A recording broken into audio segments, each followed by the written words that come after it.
Favorites, the podcast, part of the Volume Podcast Network. I am Chad Millman of the Action Network. We are doing part two of the show that we started on Tuesday. Let's welcome in my co-host, my companion, my compadre, my BFF professional bettor, Simon Hunter. Hello, Simon. Chad, I heard the dumbest dad joke when I was in England. I forgot to tell you about it on the last show. As soon as I heard it, I go, Chad would love this dad joke. Let's hear it. So my younger cousin there, young lad, just had his birthday. And my uncle goes up to him and goes, Charlie, how old are you now? And he goes, 9. He goes, oh, I didn't know you spoke German. I was like, damn, Chad's gonna love that. So Oh my yeah, everyone out there, God. you can use that one time. If you know a kid that's turning 9, you can use that one time for life. Dude, I'm so old. I don't even have nieces and nephews turning 9 anymore. All I have are irascible teenagers who like to throw everything I've ever said in my life back in my face. That's the entirety of my existence. It's kind of like working with Matt Mitchell and Gifford on this podcast. Simon, I want to bring in Chris Gerlacher, who's with Prediction News and has been covering prediction markets for a very long time. And because we talked a little bit about this in part one on Tuesday, because there's been such a confluence of circumstances that have been impacting the sports betting and the gambling universe in the last 10 days. And to me, the growth of these prediction markets and the influence and impact of these prediction markets is one of the biggest things out there. And I mentioned, I've been working on this book and I've done a lot of reporting around these and spoken to a lot of the principals and the players at Kalshi, at Sport Trade, and they're really becoming increasingly important players in the space. As I mentioned the other day, Kalshi raised 185 million. It's now worth $2 billion. Polymarket raised, it's now worth $1 billion. My conspiracy theory that I talked about a little bit on Tuesday, nobody is benefiting more from the new tax regulations in the big, beautiful bill in which professional bettors are now only allowed to deduct 90% of their losses, not 100% of their losses. Nobody benefits more, in my opinion, than prediction markets because those are regulated and taxed in entirely different ways. I am excited to get Chris Gerlacher on the show because he can help us break all this down. Chris, welcome to the favorites. Hey, Chad, thanks for having me. This is cool. Well, I can sense your enthusiasm. So before we get to that, Simon, Matt Mitchell was rushing us off the other day. Yeah, And gave us a yank off the curtain. he it was so annoying because I felt like you were digging in on a couple things and Chris just indulge us for a second because the big beautiful bill in which gamblers are now only allowed to deduct 90% of their losses versus 100% of their losses. So all of a sudden, if they could be paying taxes on money they did not win. Simon, you mentioned you're trying to figure out what to do because you think it will kill how professional bettors live in this country. It may not kill how they live, but it may change how transparent they are with their taxes, or they got to leave the country and decide to do it from somewhere else. Unpack that a little bit more. Some of the conversations you've been having with either accountants, with lawyers, with other people in the space, like explain the impact here because I don't think people get it. And by the way, it doesn't just impact professional bettors like DraftKings, FanDuel. They will send you sort of basically sheets, forms at the end of the year in which you are responsible for documenting what your potentially taxable income was as a bettor. So this is for No, everybody. yeah, no, it's bad for everybody. That's why, like, I hope you're right that it doesn't go through and that something does change because luckily we get the rest of this season upcoming. Like it doesn't go into effect, I believe, until 2026, which is a big deal. Yep. So whatever I win this year legally, I can still report my wins and losses. But yeah, Chad, we're talking about people like me are just constantly looking for an edge. And that doesn't come just with sports betting. That's just about everything I do in life. It's a microcosm of everything in life. I'm always looking for an edge. So I told you my favorite contest that we do pick contests, we do legal ones. My favorite pick contests are tax-free ones. Those are ones that are off the books. So, people are going to go back to what they never even left, which is mainly offshore books or your local book, which we know is got a hint of crime underneath the belly of it. So it's like guys are going to go back to that. They want to stay in the States. I like being above board. I've liked what we have now with legalization, and it's a hard life having everything be cash. So getting things to now what it is, which is, I pay tax on everything. I like it. And, I knew, not that I knew this was coming, but we had heard whispers. And, you know, again, we can dive into the New Jersey part of this because New Jersey's stuff is insane. It's literally, I feel like a bill written just to go after someone like me.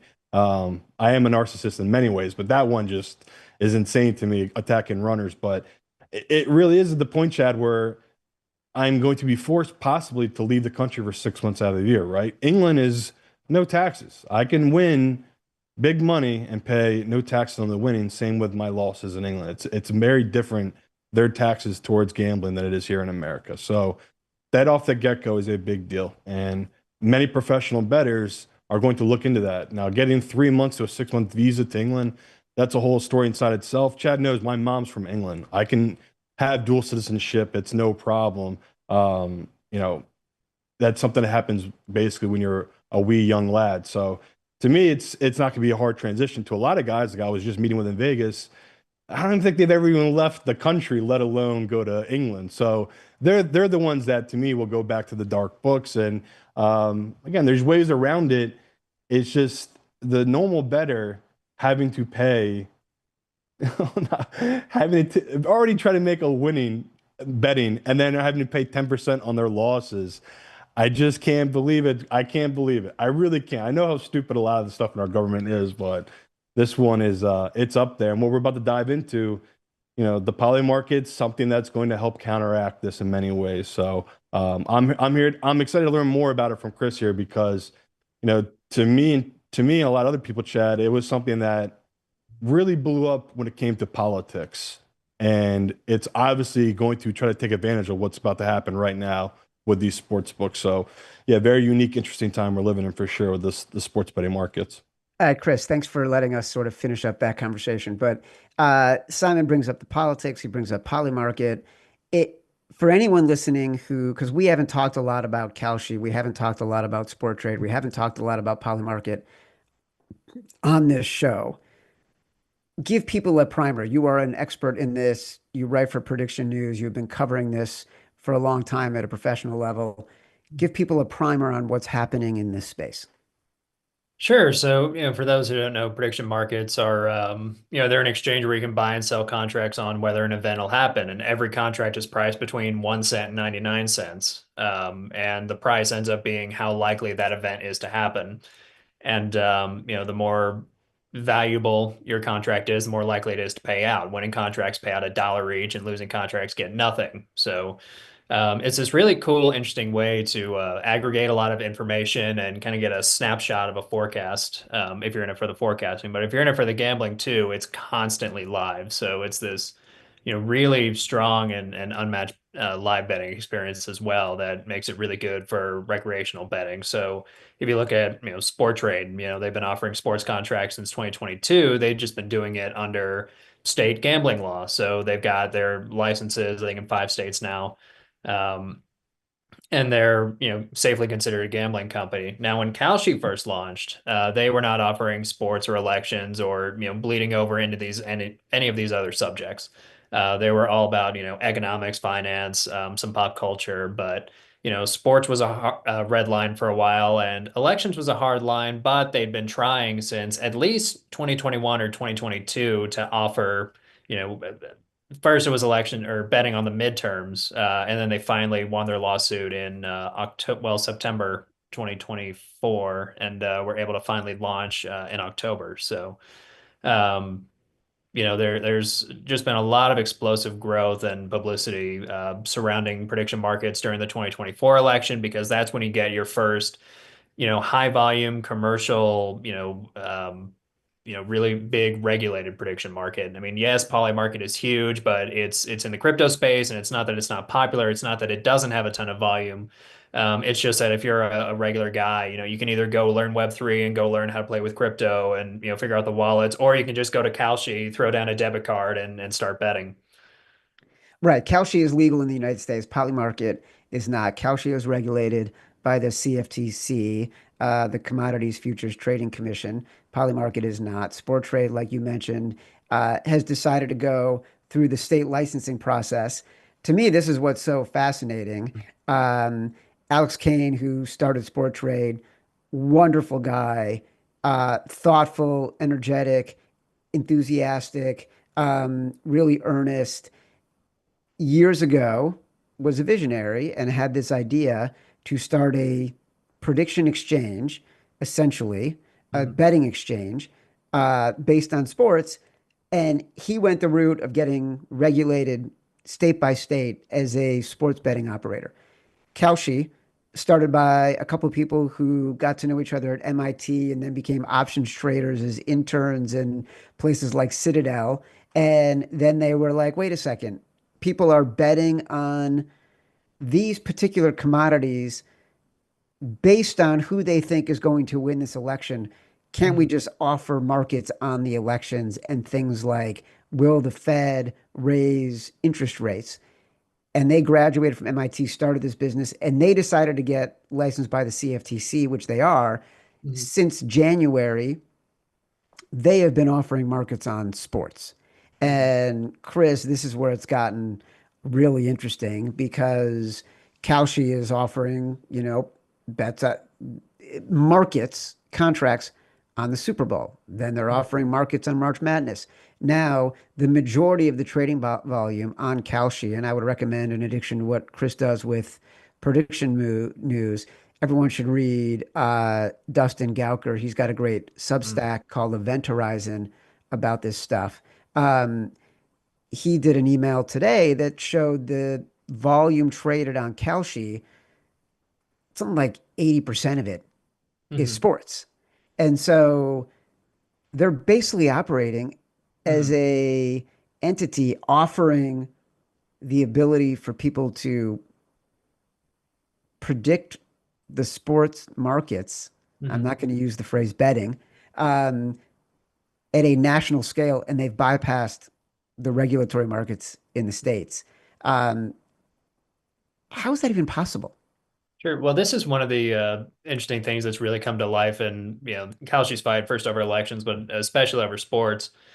The finance industry is very comfortable with kind of these parallel regulations, these parallel regulatory structures. So, like, if you want to trade gold, and this is something a former CFTC lawyer told me a while ago, but if you want to trade gold, you can trade it as a commodity. That's a transaction overseen by the CFTC. Or you can trade in a gold EFT in an exchange traded fund. Well, that's a transaction overseen by the SEC, different regulatory agency. It's the same thing. You're trading gold either way. And nobody really planned out these two different ways to make an identical trade, but it happened. And um, you know people who like markets are very excited about having the different options to be able to make their same trade in a different way.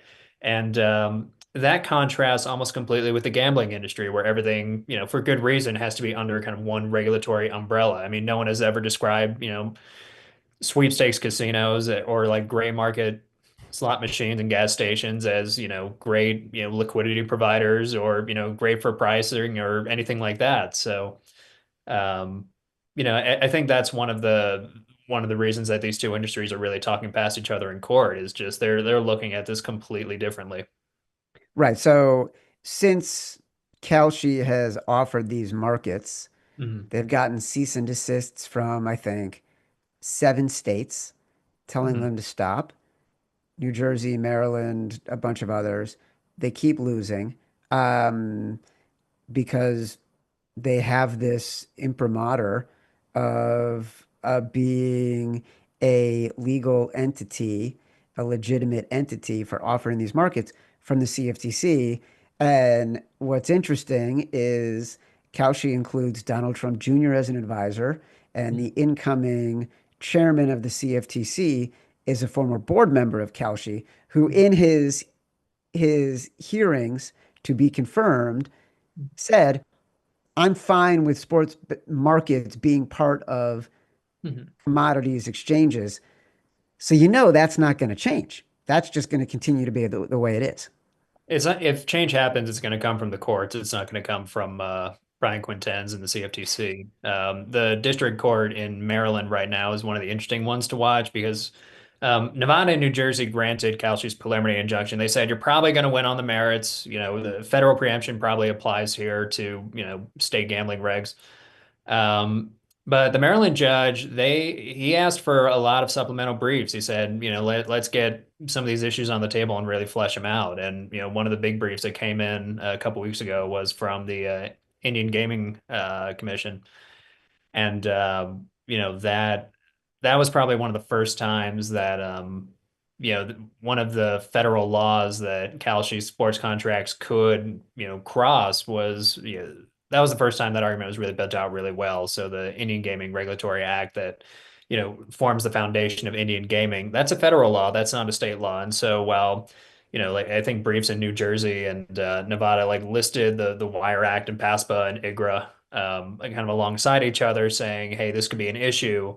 The tribal brief was really the first one where you see the argument spelled out in detail, and so that by itself is really interesting. And Judge Abelson choosing to allow the tribes to file their amicus brief in Maryland is also interesting. Because Kalshi originally didn't want that. They were calling it, unhelpful and too late, which makes me think the tribal brief is stronger. So, no, I mean, there's a potential turning point there. I mean, in the game of rock, paper, scissors, a federal court beats a federal regulator. So if either the district court in Maryland or the Third Circuit in New Jersey rule that these contracts, bleed into gaming, then, you'll probably see a Supreme Court fight and an escalation. But, Maryland really is one of the big turning points for sports contracts in general. So we still don't know how safe a haven Kalshi is going to be for sports bettors until those two cases in particular progress a little bit further. Simon, by the way, I mentioned before Dustin Gauker's Event Horizon. He had an email today that said it was 70% of all volume at Kalshi was from sports, led by tennis, baseball, and by the way, the hot dog contest, the hot dog eating contest. Simon, you're like in the middle of this, and do you see prediction markets as a viable alternative if you are a professional bettor who gets limited at every operator, who's now going to be taxed at a more disadvantageous rate? Do you look at these as something that you'd want to dive into? Yeah, I've dove into it, but like we talked about, I've only dove into it for unique situations like politics or the Pope and things like that. So to me, this is something else that, you know, they're welcoming. That's the biggest difference, right? They don't reject bets here. They will take your money because they want people to be in it. This is early days, Chad. Like the parallel between this and when fantasy football was letting us do those private tournaments for cash, and that sped us up on this whole crazy whirlwind of what this became of sports betting being legalized in this country. This feels like another kind of moment we're living in here where I'd love to have your view on this, Chris. Is is this going to be here in 5 years? Is this going to be here in 10 years? Or is this just a flash in the pan? Are we just living in this quick moment where they're kind of figuring out these little loopholes? But like you just said, eventually a court will come down on them with a hammer, and then they're just going to be gone. Like they just popped up for a year or two, and now they're gone. Like, what's your view on this going forward? I think election contracts have some, I think they can last. I think they have the ability to last. Sports is going to be a little bit more up in the air until these court cases are finally settled. If you take a step back and look at the problem that, Kalshi solves for the finance industry, I mean, Chad, you were talking about it earlier, but, if you're an institutional trader and you want to know, what how like the Trump presidency in 2016 is going to affect you compared to, a Clinton presidency. How's that going to affect your portfolio? You have to guess how like the S&P 500 is going to react. And, you can just flat out get it wrong. A lot of people, shorted the S&P 500 in 2016, and they ended up losing money because the S&P went up when Trump was elected. Now you can just hedge directly on that event, and that possibility is open to ordinary people too. Although how many people are actually using it to hedge at the retail level is an open question. It's always going to be a minority of traders, but this is the regulatory trade-off, and this is like Hamilton Jefferson old, how much speculation, do you allow for the benefits of hedging for the small group of people? And it was really obvious when, we were talking like early 1900s and trying to protect farmers who were starving and getting gouged by the railroads. They needed some price stability, and they needed some assurance of some steady and reliable income at a price that they could predict. But now you can do it on any event, and we're gonna have to redecide how we're gonna balance those interests.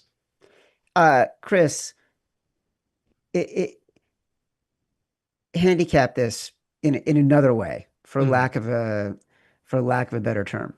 You see a Kalshi, you see a Polymarket, you see a sport trade, and do you feel like these can become something that have widespread appeal? Because right now it feels like the volume comes largely from market makers who are interested in playing in this space, experimenting in this space. Can they find, as you just mentioned, sort of retail success? Um, Kalshi and sport trade, I think they can. The dream about sports is, they're very numerous and high volume. Um, and ordinary people. If you go to like SBC, every couple of years there's a new panel on, being the second screen during the game, and that second screen engagement. Well, a prediction market is your second screen for anything you're mad about. Is there a story that pops up on social media that kind of hits you where you live? Well, you can go bet on that on Kalshi. Polymarket's going to be harder. If you're talking about retail success at Polymarket, you're looking at widespread crypto adoption, and there's a strong crypto community. And it's not that, again, it's not that Polymarket isn't successful and that they have no future. That's not true at all. It's just it's going to be hard to attract, ordinary people. Like you're not going to get that 80-year-old guy in Alabama betting on Trump to win the election on Polymarket that you will on Kalshi. So I think Polymarket's going to have to overcome that. Polymarket also has issues with their market resolution process. They just had another scandal this week in the market on whether Zelensky wore a suit to the NATO Yeah, summit. tell people about that because that's, you're in this space neck deep. Hmm. I'm in the space waist deep, and that controversy to me was the epitome of what are some of the issues with all of these things. Sure. So, I mean, the big question if you're a prediction market is, once an event has happened, how do you decide that it happened? Because money's on the line, in some case, hundreds of millions of dollars or hundreds of millions. So, you need a good process to, decide when an event has occurred and how, you're going to tell people that it actually happened. What Kalshi does is they, list their resolution terms under their market, and they will link to the, kind of third party authority that they're going to use, whose data they are going to use to settle that market. So if you're betting, or you're trading, exactly who is going to, make the call that, we have an effective tariff rate of 6%, whatever the market is. What Polymarket will do, they have that same description, but it's a lot of reliance on one, just a consensus of credible reporting, which isn't bad most of the time, but it also leaves this gray area. That's issue number one. And issue number two, Polymarket uses a blockchain service. It's a product called the Optimistic Oracle, the UMA Oracle. And this is like a cryptocurrency. You can log in on Coinbase and you can buy, the UMA currency, and you use that to cast a vote in Polymarket's markets and say, "Hey, I think the event has happened. I think the market should resolve this way or that way." And since it's based on how much UMA token you hold, how much of this currency you hold, it's kind of this Gilded Age oligopoly now, where a couple of very very large traders can just take over the market. So their market-based solutions they're so proud of is, it's not a free market. It's a market where like I think two traders hold just over half of all the UMA tokens. So This is it's not a ridiculous. good way to resolve markets. Now, the consequence of that, getting back to Zelensky's suit, after Zelensky's Oval Office confrontation with Trump and Vance it was earlier this year. Um, Covering politics is hard because there's just this time dilation Yeah, that happens. right. So much It was happens it in was one. February. It I took know. me a I minute, still but it was can't believe February. that was just February. Yeah. Um, Anyway, after that, one of the jabs at Zelensky was like, "You don't even wear a suit," and he's in, military fatigues because he's, mid-war. And but he stepped down in the NATO summit with a suit that was designed by a designer who wanted to incorporate some military dress and things like that, but it was identifiably a suit. So the market on whether so the polymarket market on whether Zelensky would wear a suit should have settled to yes. Instead, it resolved to no after several rounds of voting and dispute. And it's because these big UMA whales, these giant wealthy currency holders, were able to just, cast all the necessary votes to resolve the market in a way that would get them more of their UMA tokens and more of their money. So that's an ongoing issue that Polymarket has. They did it, late last year with like, will Israel invade Lebanon in September? Will they invade Syria by the end of the year? Just a couple of these, fuzzy terms like what is an invasion really, and kind of which time zone are we looking at, and some of these issues. These really big whales can take advantage of any fuzziness, that the finest lawyers in the world, kind of do in court. They use that same precision of language to try to, try and resolve things their way. So Polymarket has a structural problem that they really need to solve because this goes back at least as far as back as, late last fall and certainly goes back further. Well, it's worth $1 billion now. They can try to Yeah. figure it out, which is kind of insane, right? And that sort of speaks to a little bit late 90s and then with sort of the dot-com blindness, and Mhm. then speaks to social media euphoria and the investments that took place in places like Facebook, places like Twitter, the growth of something like Instagram to get bought for $1 billion when it barely had any users or was still, in a huge growth state. Um, that's a lot of what this feels like to me between the Kalshis and the poly markets, especially with the way they've been able to raise. And also, like, there's a day trading, sports betting, crypto, manosphere ethos, sort of a bro economy that exists now Mhm. that is helping to propel some of these things. I'm wondering if you're seeing some of that in your reporting as well. I mean, yeah, you're always seeing the influencers get really excited about, prediction markets being the news. And, in my mind, the news is the news. Once a market resolves in real time, it's really cool. I was writing a story that included, I think it led with the big beautiful bill vote, how individual senators were going to vote. And while I was writing it, the vote was happening, and I knew the vote was happening because, Murkowski's odds, spiked up to like 96%, and Collins was dropping like a rock. And I wasn't watching, I didn't have C-SPAN in my corner because that wasn't what the story was about. And I didn't have it up. I thought I had like at least one or two more hours to be honest. But no, that was kind of wild to watch. And prediction markets give you a great state of the race. And I think they're still benefiting from, how much earlier they called the race in 2024 and how much more of a lead they showed Trump having than polls did. Um, but the forecasting piece of prediction markets is a lot more nuanced than the hedging piece. Um, and there's a Columbia University economist who, studied Polymarket, 538, and the Economist polls side by side for 13 competitive House races. And Polymarket, was never in first. Sometimes it was the least effective polling mechanism. So for these really smaller races, I think you can see polls do. My prediction is polls will do pretty well in the midterms compared to prediction markets, and then prediction markets will have another moment of glory in the presidential one, where history is not as good a guide for forecasting the presidential election because you can get these, I mean, Donald Trump's a fringe candidate in 2015. He was, I don't think a pollster would have necessarily predicted that Donald Trump would do really well in electoral politics before he came on the scene in 2015. But you test these new ideas and these new characters at the national level, and sometimes things take off. And prediction markets are really good at bringing that new information together where pollsters are relying on past history. Um, so yeah, so I think there's going to be a lot more nuance that comes alive, in the forecasting space in particular. And I don't know that that will dampen the enthusiasm for prediction markets, but I think they also benefit from, kind of the self-sufficiency of financial trading too.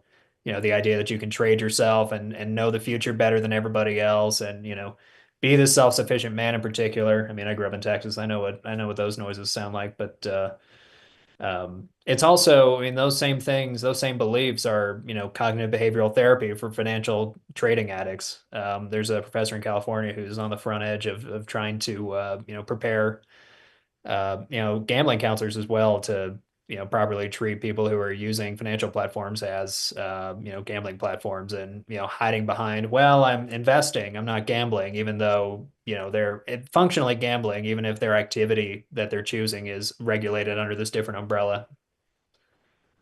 Simon, by the way, we've hit like the nirvana for me, where we are talking about the geekiest, most technical stuff, and then throwing in cognitive behavioral science. I don't, I feel like I should just end the podcast now because it'll never be better for me. But I do remember for you, Simon, election night, I'm just settling down. My wife had insisted on inviting the neighborhood over for a freaking party for election night. Everyone finally leaves. I'm sitting on my couch. I'm about to watch John King give me the results from Kalamazoo County. And you're texting me and you're saying it's over. And I'm like, what are you talking about? I'm just sitting down to watch the results. And you're like, check out the prediction markets.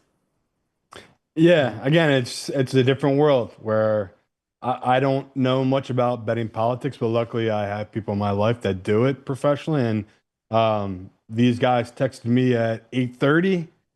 I took an incredible amount of positions, bet a lot of money. I think I texted you right before about 9 o'clock and told you it was over and that the market was about to move an insane amount in the next 30 minutes. And you saw it live where it's like our money comes in, the public follows that money because they don't know. They don't have the inside news like these guys do. And again, I don't know how they do it, Chad, but like you said, the predictive model of the markets is my favorite part of election night. That these guys know 3, 4 hours before the general public and all these news media outlets. It's one of the more interesting parts of the world we live in, and it's always fun picking those guys' brains that do it and how some of them can predict it a year or two out based on markets, money trends, and general public feel. And it's always gonna be interesting. It's just a different world where we talk about action. One of our biggest nights as a company was, I believe, in 2020, right? With the election night, they crashed our site because we were Biggest traffic updating. night ever. Yeah, we were kept updating the market, right? And where it was at. And people weren't going to Fox or CNN. They were coming to action to get the truth. And the truth was telling them, no, this is what the numbers are saying. This is who's going to win this election. So yeah, I love it. And again, this to me is why I hope these markets do last, because it's just another tool to use and another way to make money. Chris, you're a great follow on Twitter at GerlacherC. And this is really interesting stuff and really important stuff that I think is going to impact anyone who has an interest in this show because it will become more accessible and available to people as complements potentially to what people are doing regularly with places like DraftKings, FanDuel, Fanatics, etc. Um, Question for you, last question. You were just at, I believe, the Manifest conference Yes. about a month ago or so. Mhm. Explain to people what that is, and then tell people the most interesting thing that was the most mind-blowing thing or the most, oh my God, if this really happens, it's crazy thing from the conference. Oh man. How to explain manifest? Because Nate Silver's new book, he spent some time just describing it.